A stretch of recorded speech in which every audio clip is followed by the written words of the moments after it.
Hola a todos, bienvenidos queridos amigos y amigas que nos seguís en este estudio sencillo de la Biblia.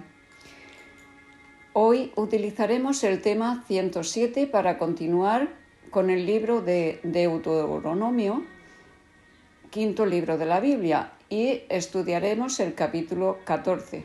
Le damos la palabra a Francisco. Bienvenido, Francisco. Como ya tenemos la Biblia preparada, vamos a comenzar.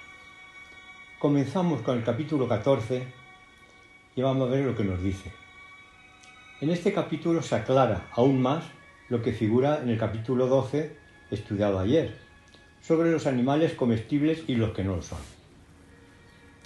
Estas normas de alimentación ya nos las dio el Señor y que ya pudimos ver en el libro de Levíticos.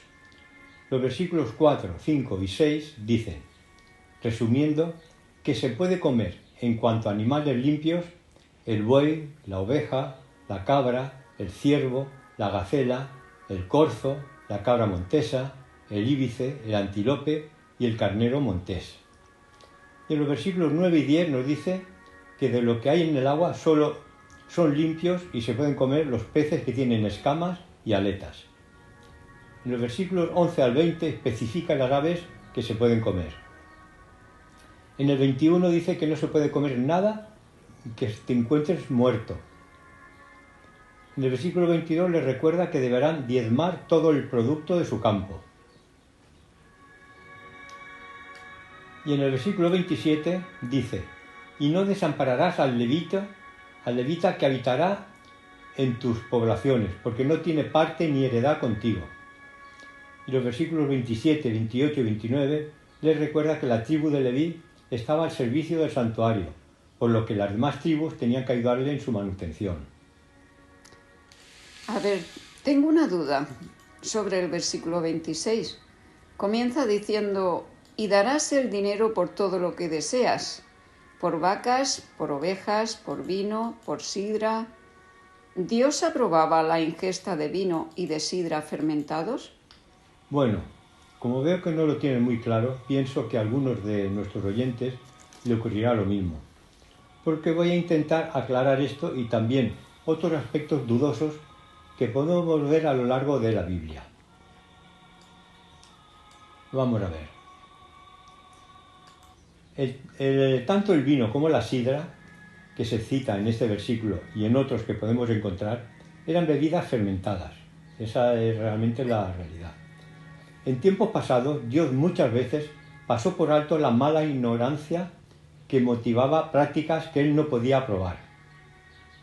Pero a su debido tiempo, Dios, por medio de los profetas, va advirtiendo de las consecuencias de no hacer lo que Dios aconseja. Hay que hacer siempre lo que Dios nos dice. Llegado este tiempo, aquellos que persisten en su práctica a pesar del consejo y de la advertencia ya no tienen excusa para su pecado. Podéis comprobarlo leyendo en el Evangelio de Juan, capítulo 15 y versículo 22. Antes de ese momento no había tenido pecado y Dios no los había considerado responsables, aunque sus acciones estaban lejos de ser ideales.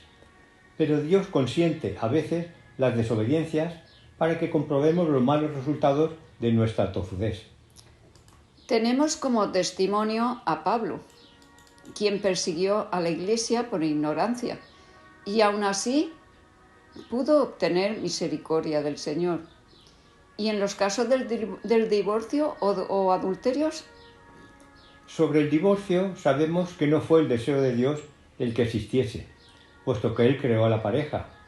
No obstante, cuando le dijeron a Jesús que Moisés lo permitió, Moisés para los judíos tenía y tiene mucha influencia.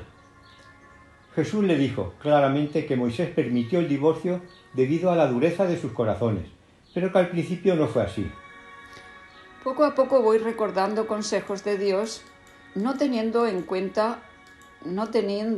en cuenta las personas. Está la duda sobre si Dios aprobará la esclavitud. Pues en tiempos antiguos ocurre lo mismo como lo que hemos comentado anteriormente. Dios toleró que los israelitas tuviesen esclavos, pero protegió a los esclavos de injusticia. Tampoco en la Iglesia cristiana la esclavitud fue abolida inmediatamente, sino que se instruyó a los amos para que trataran bondadosamente a sus esclavos. Tampoco prohibió la poligamia, no obstante, al principio Dios creó al hombre y a la mujer, por lo que no era el deseo de Dios de que un hombre tuviese más de una mujer.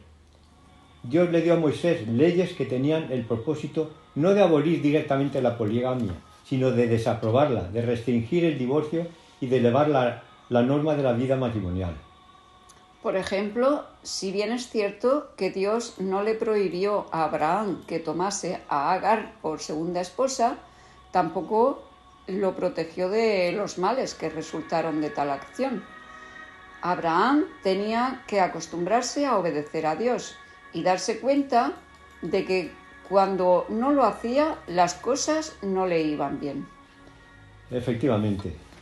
Y en lo referente al vino fermentado, no se prohibió estrictamente su uso, salvo para los que desempeñaban tareas religiosas y quizá también para los que se ocupaban en la administración de la justicia.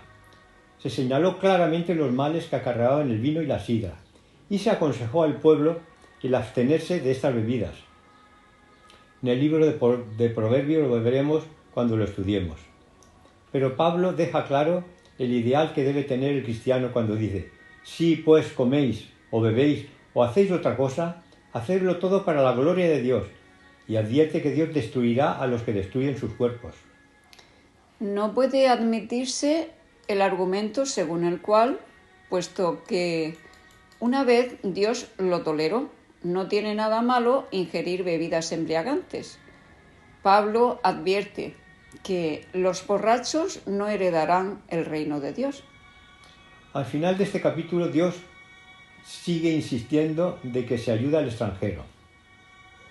Bueno, me parece que este capítulo se ha alargado un poquito, pero había que aclarar conceptos que a veces pueden confundir a las personas cuando estudian la Biblia. Así es que el capítulo 15 lo dejamos para mañana, que lo estudiaremos con el tema 108. Muchas gracias por vuestra atención. Hasta mañana. Bendiciones.